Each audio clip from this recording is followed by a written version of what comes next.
আসসালামু আলাইকুম সম্মানিত ভিউয়ার্স, সবাই কেমন আছেন? আশা করছি সবাই অনেক ভালো আছে। চলে আসলো ওপ্পো কোম্পানির নতুন ডিভাইস ওপ্পো A5X।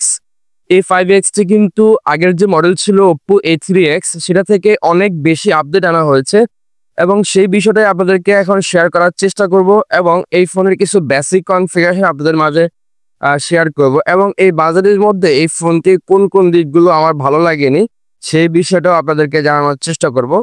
চলেন শুরু করো আজকের ভিডিও। আমরা দেখতে পাচ্ছি আমাদের সামনে রয়েছে ওপ্পো A5X। এটি কিন্তু মাত্র 2 দিন হয়েছে বাজারে লঞ্চ করা হয়েছে।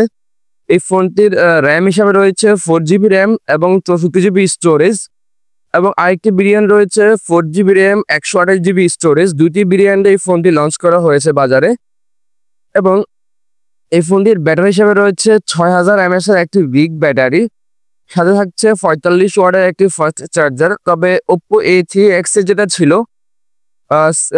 5100 mAh এর ব্যাটারি, তবে এখানে বিশাল একটা আপডেট এনে তারা 6000 mAh একটি বিগ ব্যাটারি আনা হয়েছে। এই জিনিসটা আমার কাছে খুবই ভালো লেগেছে। ওপ্পো কোম্পানির অসংখ্য ধন্যবাদ যে ওপ্পো কোম্পানি 14,000 টাকার মধ্যে 6000 mAh ব্যাটারি আনার কারণে। আমি যেটা দেখতে পেলাম অনেক কোম্পানিতে কিন্তু ম্যাক্সিমাম কোম্পানিতে কিন্তু 6000 mAh ব্যাটারিগুলো কিন্তু 14,000 টাকার মধ্যে দিচ্ছে না, অনেক কমই পণে দিচ্ছে, বলা যায় নাই বললে চলে। এবারই প্রথম ওপ্পো কোম্পানি নিয়ে আসলো 6000 mAh ব্যাটারি মাত্র 14,000 টাকায়। যাই হোক, পরবর্তীতে এই ফোনের যদি আমরা ডিসপ্লেটা হিসাব করি, এই ফোনের ডিসপ্লে হিসাবে রয়েছে IPS LCD ডিসপ্লে এবং 90 হার্টসের রিফ্রেশ থাকবে এই ফোনের মধ্যে। যদিও এখানে 90 হার্টস না দিয়ে যদি 120 হার্টস দেওয়া যেত, কারণ লোকাল যে ব্র্যান্ডগুলো আছে ইনফিনিক্স, টেকনো, তারা কিন্তু 10-12 হাজার টাকার ফোনে কিন্তু 120 হার্টসের রিফ্রেশ দিয়ে দিয়েছে। বাট ওপ্পো কোম্পানি চাইলে কিন্তু এখানে 120 হার্টস দিতে পারতো। এখানে আমার কাছে সেটা একটু ভালো লাগেনি। তারপর এই ফোনের ডিসপ্লে সাপোর্ট হিসাবে যদি হাতে থেকে পড়ে যায়, ডিসপ্লে সাপোর্ট হিসাবে থাকবে কর্নিং গরিলা গ্লাস 7i, যার কারণে কিন্তু আপনারা হাত থেকে পড়ে গেলে কিন্তু ফোনের যে সাপোর্ট হিসাবে এটা কিন্তু খুব ভালো পাবেন। হাত থেকে পড়ে গেলে তেমন কোনো সমস্যা হবে না। এরপরে এই ফোনের ভিডিও রেগুলেশনের কথা যদি আমরা বলি, কেমন ভিডিও দেখতে পারবেন, এই ফোনে আপনারা ভিডিও দেখতে পারবেন 740 রেগুলেশনে। আমার কাছে মনে হয় এখানে আরেকটু ভালো করা যেত। 1080 কিংবা ফুল এইচডি রেগুলেশনে ভিডিও দেখা গেলে সবচেয়ে ভালো হতো। 1080-তে 2K না হোক 1080 দেখা গেলে সবচেয়ে ভালো হতো। যদিও এটা খুব বেশি সমস্যা মনে করে না বর্তমান যারা এই বাজেটের ফোন কিনেন। তারপরে রয়েছে এই ফোনটির প্রসেসর। এই ফোনটির প্রসেসর থাকছে Qualcomm Snapdragon 6S 4G Gen 1 এর প্রসেসর, যেটা ওপ্পো A3X এ ছিল আগে। এখন কিন্তু ওপ্পো A5X এর সেম প্রসেসরটি দেওয়া হয়েছে। তো প্রসেসরটা একেবারে খারাপ না, তবে মোটামুটি আমরা ওপ্পো A3X এ যেটা পেয়েছিলাম খুবই ল্যাগ করতো ওপ্পো A3X, মানুষের কিন্তু প্রচুর কমপ্লেন ছিল।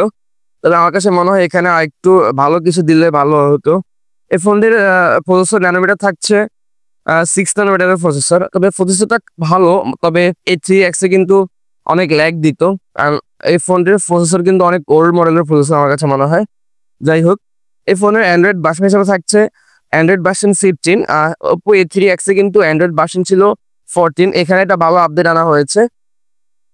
এখন আসে এই ফোনের ক্যামেরাতে। এই ফোনের ক্যামেরা হিসেবে থাকছে ব্যাক ক্যামেরা রয়েছে 32 মেগাপিক্সেল ক্যামেরা এবং ফ্রন্ট ক্যামেরা রয়েছে 5 মেগাপিক্সেল ক্যামেরা। তবে এই ফোনটির ব্যাক ক্যামেরায় কিন্তু 32 মেগাপিক্সেল না দিয়ে যদি 50 মেগাপিক্সেল দিত তাহলে হয়তো আমার কাছে আরেকটু ভালো লাগতো। কারণ 50 মেগাপিক্সেল দিলে তাও মানানসই হতো, কারণ এখন 14,000 টাকার ফোনে কিন্তু মানুষ অন্তত 50 মেগাপিক্সেল ক্যামেরা মানুষ আশা করে। তারপর আরেকটা জিনিস খারাপ লাগলো, সেটা হচ্ছে এই ফোনে কিন্তু ফ্রন্ট ক্যামেরা মাত্র 5 মেগাপিক্সেল।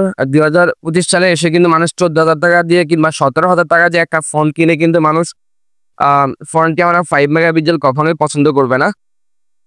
এই ফোনে স্পিকার ইউজ করা হয়েছে, পিছনে স্পিকার একটা স্পিকার ইউজ করা হয়েছে এবং একটি হেডফোন জ্যাক দেখা যাচ্ছে এবং সাইড মাউন্টেন ফিঙ্গারপ্রিন্ট থাকছে।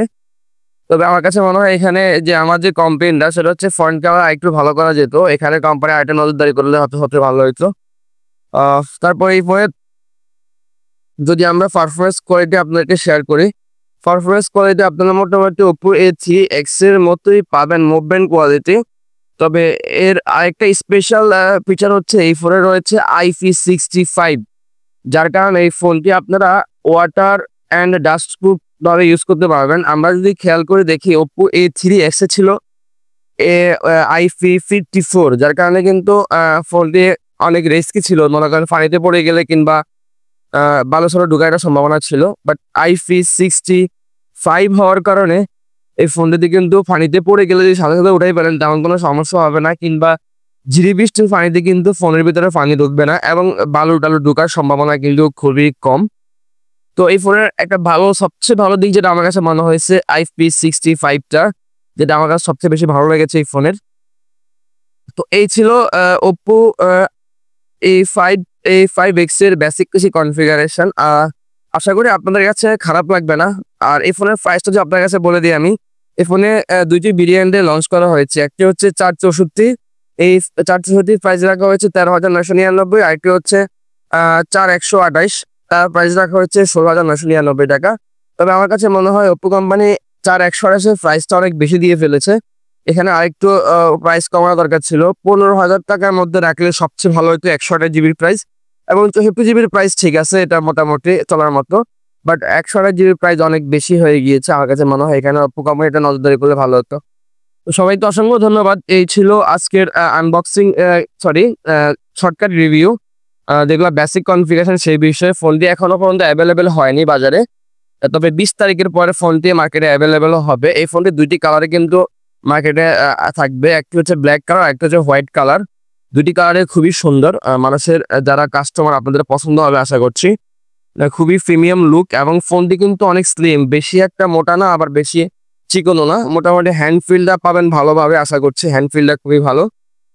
অসংখ্য ধন্যবাদ আপনাদের সবাইকে আমাদের সাথে থাকার জন্য। সবাই ভালো থাকবেন। আল্লাহ হাফেজ, আসসালামু আলাইকুম।